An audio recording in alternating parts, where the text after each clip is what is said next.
Good afternoon students. Last classes में हम लोग ने देखा कि what is NLP and what is artificial intelligence, and today we will be studying what is robotics. Robotics क्या होता है? वैसे तो आपने ये टर्म हमेशा बहुत बार सुन चुके होंगे आप अपनी रियल लाइफ में। रोबोटिक्स मतलब it is basically the use of robots only. Robots क्या होते हैं? ऐसे क्रिएचर्स होते हैं, they work like a human being. सारे वर्क्स वो ह्यूमंस की तरह कर सकते हैं। वैसे they are overall a machine, but इनके अंदर सॉफ्टवेयर्स होते हैं एंड हार्डवेयर्स होते हैं that work like a human being. ठीक है, तो हम रोबोटिक्स की डेफिनेशन पढ़ते हैं। The robotics are programmable the robots are programmable machines that are usually able to carry out series of action autonomously और सेमी ऑटोनॉमसली। इसका क्या कहने का मतलब कि रोबोट्स क्या होती है? ऐसी आप लोग को डेफिनेशन याद होना चाहिए। ओके, ये एक रोबोट्स वो मशीन्स होते हैं जो क्या करते हैं, एक्शंस परफॉर्म करते हैं। जैसे हम ह्यूमन बींग्स एक्शन परफॉर्म करते हैं ऑटोनोमसली, खुद से या फिर कभी कभी खुद से करते हैं। ठीक है, हमें उन्हें इंस्ट्रक्शंस देने पड़ते हैं। Robotics it is a branch that deals with physical robots. ठीक है, रोबोटिक्स एक ऐसी ब्रांच होती है टेक्नोलॉजी की जिसमें वो रोबोट्स के साथ डील्स करते हैं। रोबोट्स आपको पता है प्रोग्रामेबल मशीन्स हैं। ठीक है, robots they interact with the physical world via sensor and actuators the devices. जो सेंसर्स और एक्यूटेटर्स होते हैं, इन्हीं के थ्रू रोबोट्स रियल वर्ल्ड के साथ क्या कर सकते हैं, इंटरैक्ट करते हैं। ये वो डिवाइसेस है जो रोबोट्स को जिसके थ्रू रोबोट्स वर्क कर रहा है, मतलब काम करता है। रोबोट्स प्रोग्रामेबल होते हैं, मतलब हम कोडिंग कर सकते हैं वर्क करवाने के लिए। दे आर ऑटोनोमस और सेमी ऑटोनोमस। ठीक है, they can take decisions by themselves और we have to give the instructions to them. ठीक है, this days robots are being used in many different and diverse field.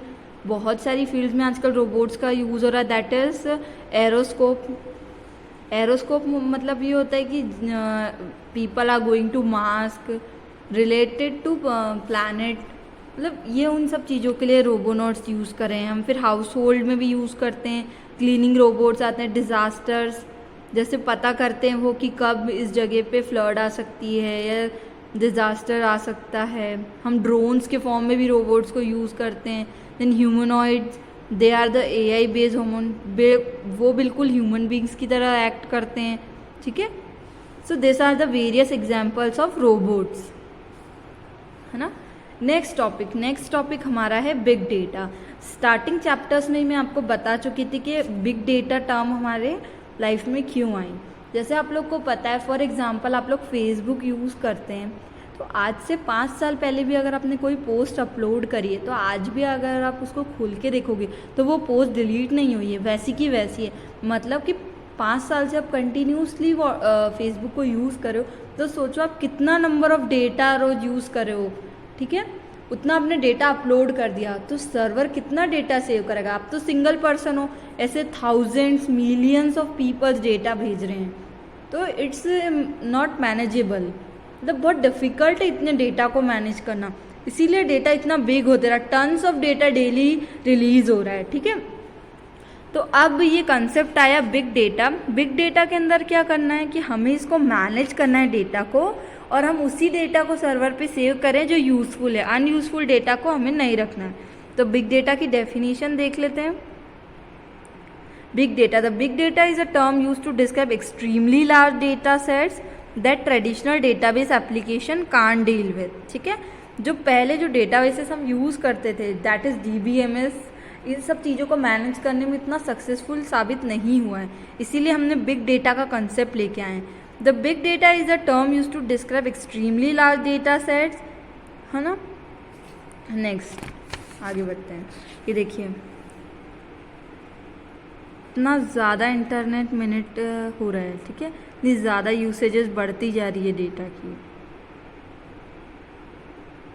ये देख रहे हैं आप, पहले इतने फॉलोअर्स थे, यहाँ पे देखिए व्हाट्सएप के 38 मिलियन फॉलोअर्स थे 2018 में, और 2019 में कितने हो गए, 41.6 मिलियन। तो सोचो आप, हर जगह यूजर्स बढ़ते जा रहे हैं तो डेटा तो ऑटोमेटिकली बढ़ता जा रहा है। तो इसी डेटा को मैनेज करने के लिए हम टर्म लेके आए, that is known as big data. Big data क्या करता है, इस लार्ज डेटा को हैंडल करता है जो कि हमारे पुराने डेटाबेसेस नहीं कर पाते थे, ठीक है। अब हम देखते हैं what are the various characteristics of big data. First characteristic of big data, it is a volume, it refers to enormous amount of data generated. ये बिग डेटा क्या करता है, जितना भी लार्ज अमाउंट ऑफ डेटा आता है ये उसको स्टोर करके रखता है, मैनेज करता है ताकि वो सर्वर्स पे स्टोर हो सके। Next, variety, it refers to number of types of data generated with big data. Data can be use with traditional structure data, मतलब ये क्या ना डिफरेंट टाइप के डेटा को भी स्टोर करवा सकता है, ठीक है। डिफरेंट डेटा टाइप्स का मतलब क्या होता है, कुछ टेक्स्ट का डेटा आता है, कुछ फोटोज़ आती हैं, कुछ इमेजेस है, कुछ नंबर्स है, कुछ बूलियन वैल्यूज़, तो ये हर तरीके के डेटा को स्टोर करके रखता है। Velocity is a measure of how fast data is coming in, ठीक है। जितनी स्पीड और एक्यूरेसी के साथ डेटा आता है ये उसको उतनी ही स्पीड के साथ मैनेज भी करते हैं, तो स्पीड शुड बी मेंटेन, ठीक है। नेक्स्ट पॉइंट है हमारा veracity. The data veracity, it is a degree of accuracy और truthfulness of a data set. In the context of big data, it's not just the quality of data that is important, but how trustworthy the source, the type and processing of data are, ठीक है। Veracity का क्या मतलब है कि सिर्फ हमें data ही store नहीं करवाना है, हमें उसकी प्राइवेसी भी चेक करना और देखना है कि ये ट्रस्टवर्दी डेटा, मतलब कोई फेक डेटा तो नहीं है, ठीक है। For example various faking hackers होते हैं जो फेक डेटा हमें सेंड कर सकते हैं, तो हमें ऐसा ये सब चीज़ें भी ध्यान रखनी है, ट्रस्टवर्दी डेटा चाहिए हमें, ठीक है। Low veracity data on other hand contains high percentage of meaningless data, हमें मीनिंगलेस डेटा नहीं चाहिए, ठीक है। Next, value, since there is a huge cost involve in storage and processing, it must become valuable for an organization. जैसे कि हम लोग को पता है कि जब हमें इतना ज़्यादा डेटा को स्टोर करवाना है तो बट ऑब्वियस सी बात है कि आपको कॉस्ट तो लगेगा ही, बट ये यूज़फुल होता है कि अगर आपका डेटा मैनेज हो जाएगा तो अगर थोड़ा कॉस्ट लग भी रहा है तो कंपनी से उसको मैनेज कर सकती है, अफोर्ड कर सकती है, ठीक है। तो this are the various characteristic. First characteristic था volume, second was variety and third is velocity. तो this are the 5 V's of, आप लोग को याद करना है, first volume, variety, velocity, veracity and value, ठीक है। नेक्स्ट, अब हमारा नेक्स्ट टॉपिक है that is data analytics. Analytics का मतलब क्या होता है, हम डेटा की एनालिसिस करते हैं कि हमारे पास जो डेटा आ रहा है वो कैसा है, क्या है, हम हर चीज़ एनालाइज करते हैं। Data analytics refers to discovering hidden patterns, trends, preferences from the data set by employing specialised method program. Data analytics का क्या मतलब होता है, हम डिस्कवर करते हैं, क्या डिस्कवर करते हैं, कुछ पैटर्न्स डिस्कवर करते हैं, ट्रेंड्स, प्रेफरेंसेस। मतलब सपोज एक यूज़र है, उसको मैं एक एग्जांपल के थ्रू आपको बताती हूँ। एक यूज़र है, उसका क्या पैटर्न है, वो हमेशा उसको कार्स बहुत पसंद है, तो वो क्या करता है, हमेशा ऐसी साइट्स देखता है जिसमें से, तो हमें ये एक पैटर्न पता चलता है कि सामने वाले के लाइक्स डिसलाइक्स क्या हैं, तो उस अकॉर्डिंग हम डेटा की एनालिसिस भी कर सकते हैं। उनके ये एनालिसिस करने के लिए हम वेरियस प्रोग्राम्स का यूज़ करते हैं, सॉफ्टवेयर्स लगाते हैं, ठीक है।